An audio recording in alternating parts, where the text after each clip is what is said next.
Hello and welcome to another episode of I Play Games and Film It. I'm just doing a very quick episode based on something that was brought to my attention recently. Was these new phone blocks. A really awesome idea where you can fully customize your phone and change things up as you wish, and it was all very kind of, you know, ad hoc building and stuff like that. And when I saw the kind of promo video, if you want to call it that, I was genuinely quite excited about it, because there was a nerd in me just going, oh my god, that's awesome, I can take out the RAM and put in new RAM like really easily, and oh my god, I can change the camera as I want and do everything I want with it, that's so cool. And I loved it, and then all of a sudden I felt sorrow deep in my heart, and I just, watching the video, it just reminded me of every time there's a great new idea that comes out and everyone's talking about it and everyone thinks it's awesome and everyone thinks it's great and nothing comes of it. And I'll be honest, I think that might actually happen with this gadget because of the way I've seen it being kind of shared around and stuff like that. I mean, for one, the video I saw, the comment inside was oh god, was was not probably the best way to approach things, and put it that way. But essentially what happened was, in the comments it says, forget Samsung and Apple, this is a phone that I want. And I was like, is that really the best way to go about selling a new innovative product, really, by basically taking on the big dogs immediately? One example that springs to mind, it's a little bit out there for some of you guys out there, but there's a game that came out called Blur by Bizarre, the developer, and part of their PR was to take on Mario Kart and say it was Mario Kart for adults, and literally it just couldn't have gone worse. You're basically taking on one of the best kind of arcade races of all time and saying that it's an adult version of it, patronising the audience and basically saying, yeah, you had no idea what was fun until now.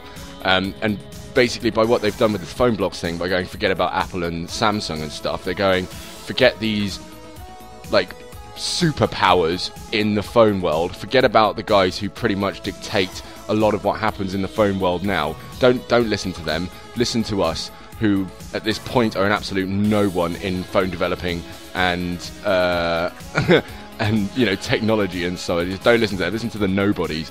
And then right at the end of the video they're basically going, yeah, we're looking to talk to big CEOs and designers to help us get on this product and, you know, make it come alive for us. And I was like, you have literally shot yourself in the foot so hard that you've basically written up your own fate there by basically going, yeah, don't buy from these guys, but we're looking to these guys for a little bit of help here.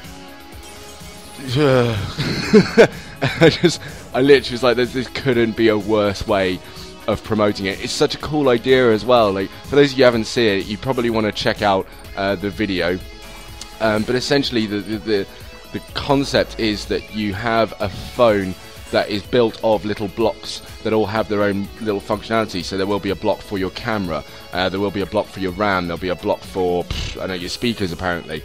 And the great neat part of it is that you can take out blocks and put them in as you want. So it is literally a board that links everything together, and you can literally build your own phone essentially and gear it towards what you want your phone to be. Do you want it to be more of a camera? Do you want it to be more of a music player? Do you want it to be more of, I don't know, just a phone? You know, do you want it to be your kind of email hub or whatever? And it was a very cool idea, you know, customizing the backs and making it your own personal phone and stuff. And I think that, you know, there's a massive market for personalizing everything nowadays. I mean, you really are hitting up a market where everyone wants to show their own personality and be an individual and so on. So it is a fantastic idea. I just got saddened by the way that it seemed to have been put out there. I mean, I just hope that something comes of it. Certainly because if it seems to be tackling as well the big markets of phones and the companies at the moment, they're not going to have much luck, because one of two things will happen. Either it'll be shut down, no one's going to fund it, because essentially, you know, the superpowers of that technology and phone world will basically be like, yeah, no, I'm not allowing anyone to invest in that. We're not going to let this happen, really. Or they take the idea of their own. They kind of maybe find some loopholes in the patent or whatever and go, we'll just make our own. We'll make our own version of that. That'll be fine. Thank you very much for the idea, and we'll see you later. Which I just think, again, is a kind of a wild possibility. But again, it all just makes me so sad, because I love it when I see new ideas like this and I get really excited and be like, oh my god, this is the future. This is the future happening in front of my eyes. It's amazing. Oh my god, we're seeing Star Trek all coming towards us. Yeah, it's great. And then yeah, then it kind of disappears and nothing happens, and we're all left kind of in a void of where did it go? What happened with that? Oh no. So yeah, that's kind of why it kind of saddened me a little bit. I just got this horrible impression that it was one of those really cool ideas that unfortunately no one was going to be willing to tack onto properly. But I mean, in that regard, is one thing that I always, or I suppose as a consumer, we always forget, is that we have so much power in what happens out there in the market. Certainly through our money, essentially. Like, consumerism is the super ultra power, really, because what we buy dictates what is popular and what will continue to be produced and what will become, you know, a big thing. By all means, the reason that Apple is so large is because they've sold a whole load of different products and have continued to do so, and they've almost created, you know, their own little fan club behind it all. So they have literally, the consumer has told them through purchasing that they have done something good by buying it. And again, I mean, I don't really feel confident with this whole share it around, let's talk about it, let's get people, you know, having little powwows about the greatness of this gadget, because while that gets people aware of it, I don't know exactly if that will work in terms of the purchasing power of it, because it's just like, well, no one's yet to invest their money in it.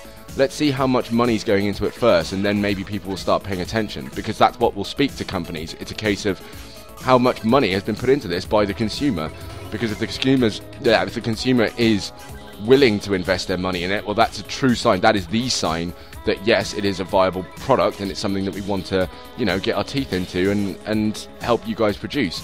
Not just talking about it, because we could talk about anything for days. We could talk about world peace, which I think we have been talking about for yonks, years and years and years. But you know, it's obviously, that's a much larger project. But if everyone in the world started investing in it properly, I'm sure it would probably come to fruition a lot quicker. Just because there'd be money going into it that would aid all different kinds of things to make it happen. Perhaps I was a little too vague on that example. But yeah, I hope you get the point. It's basically where we put our money is where, you know, the companies will actually take note and invest, or certainly take interest, because just talking about something really doesn't actually make much of a difference until money starts putting itself into place. And I think that's where PHONEBLOKS will kind of come into its own, hopefully. So yeah, that's basically how I kind of feel about the whole thing. So thank you for watching. Comment, subscribe, click the thumb button as always, share with a friend if you like, and yeah, let me know what you think about the whole PHONEBLOKS thing. Do you think it's a cool idea? I do think it's a cool idea. I think it seems to be something that's really marketed towards like people who built their own computers, and you know, people who like the technological side of things, instead of just going, it's a neat gadget, going like, oh my god, look at the way this thing works, like, look at the insides, look at this, oh my god, it's great, I'm going to build it, and they get like a proper little minor orgasm out of just putting things apart and putting them together again and going, yes, I built this is mine. So yeah, that's kind of how I feel about it. But yeah, thanks very much guys, have a good day and have a good week. You guys take care, bye bye.